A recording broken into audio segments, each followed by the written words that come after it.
Hello bachon, let's read the question. The question says water rises to a height of h in capillary tube lowered vertically into water to depth L as shown in the figure. The lower end of the tube is now closed. The tube is taken out of the water and opened again. The length of water column remaining in the tube will be option A 2h if L is greater than h and L plus h if L is less than h.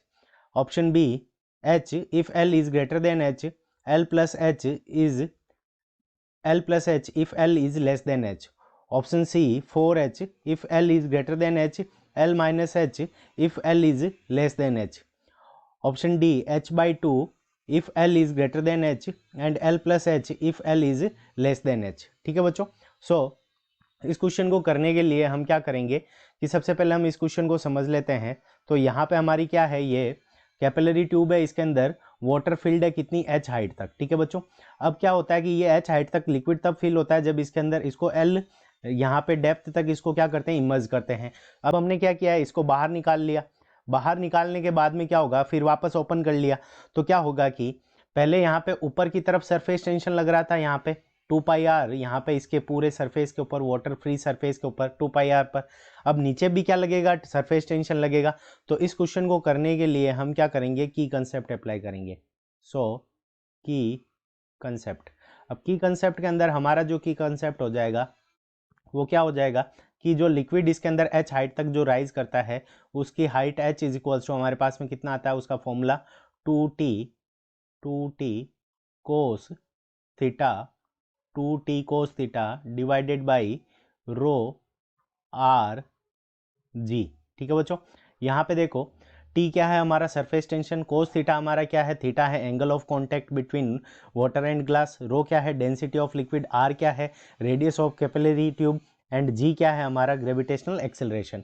तो यहाँ से हम क्या लिख सकते हैं, ये सारी चीज़ें कांस्टेंट है, तो यहाँ से हमारा क्या हो जाएगा, h प्रोपोर्शनल टू t हो जाएगा. ठीक है बच्चों. सो h प्रोपोर्शनल टू t हो गया. इसका मतलब अगर टेंशन बढ़ेगा, अगर सरफेस टेंशन की वैल्यू बढ़ेगी तो हमारी हाइट भी क्या करती जाएगी, बढ़ती जाएगी. सो इनिशियल केस के अंदर इनिशियल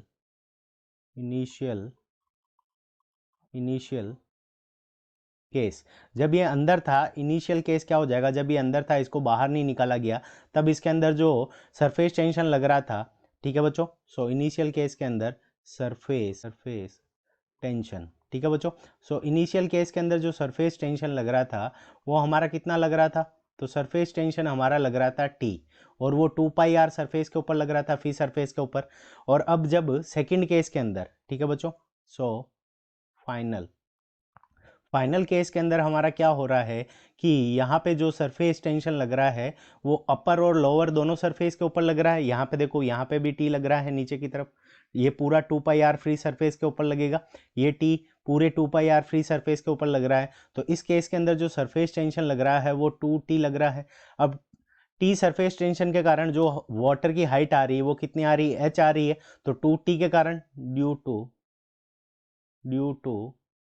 2t. ठीक है बच्चों. सो ड्यू टू 2t जो हमारी हाइट होगी, वो हमारी हाइट कितनी हो जाएगी वाटर की, वो हो जाएगी हमारी 2h, क्योंकि टी सरफेस टेंशन के कारण जो हमारी हाइट थी वो h थी. तो 2t सरफेस टेंशन के कारण जो हमारी हाइट हो जाएगी वो कितनी हो जाएगी, 2h हो जाएगी.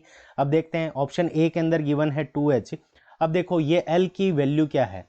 सो l की वैल्यू क्या होनी चाहिए, l प्लस h. इसकी टोटल वैल्यू क्या होनी चाहिए, 2h के इक्वल होनी चाहिए. 2h हाइट तक हमारी ये हो सकती है. तो यहाँ से हमारे पास में l की जो वैल्यू आ जाएगी वो कितनी आ जाएगी, 2h माइनस h, यानी h के इक्वल आ सकती है. अब देखो ऑप्शन में क्या दे रखा है, 2h if l is greater than h. अगर l की वैल्यू ग्रेटर देन h होगी तो केवल कितनी हाइट तक जाएगी, ये तो 2h हाइट तक ही जा सकती है, तो उससे ज़्यादा जाएगी नहीं. तो ये सही है. l plus h if l is less than h. अगर l की वैल्यू लेस देन h हो, अगर ये मान लो ये वाली लेंथ अगर छोटी हो तो भी ये क्या 2h हाइट तक जा सकता है. सो ऑप्शन ए हमारा क्या है, करेक्ट है. ऑप्शन बी के अंदर देखो, if if l is less, तो सबसे पहले 2h हाइट तक जाएगा, तो ऑप्शन बी हमारा क्या हो गया, इनकरेक्ट हो गया. ऑप्शन सी के अंदर 4h दे रखा है, इसलिए ऑप्शन सी इनकरेक्ट है. और यहाँ पे h बाई 2 दे रखा है, इसलिए ऑप्शन डी इनकरेक्ट है. So option A is the correct answer of this question.